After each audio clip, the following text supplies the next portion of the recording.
ഇത് galvanised wire ആണ്. Player ഉപയോഗിച്ച് ഇതിനെ മുറിക്കുന്നു. എപ്പോഴെങ്കിലും ഞങ്ങൾക്ക് ലെതർ കളിപ്പാട്ടം ഉണ്ടാക്കേണ്ടി വരുമ്പോൾ ആദ്യം അതിന്റെ അടിസ്ഥാന ഘടന തയ്യാറാക്കുന്നു. ഈ അടിസ്ഥാന ഘടനം ഗാൽവനൈസ്ഡ് വയർ ഉപയോഗിച്ചാണ് നിർമ്മിക്കുന്നത്. ഘടന തയ്യാറാക്കുക ലെതർ ടോയ് മേക്കിംഗിന്റെ ആദ്യ ഘട്ടമാണ്.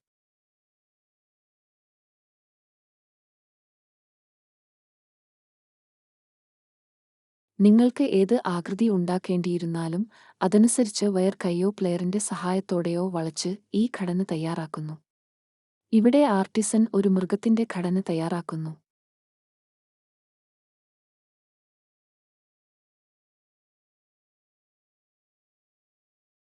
ഈ രീതിയിൽ വയർ വളച്ച് ഈ ഘടന പൂർത്തിയായി തയ്യാറാകുന്നു.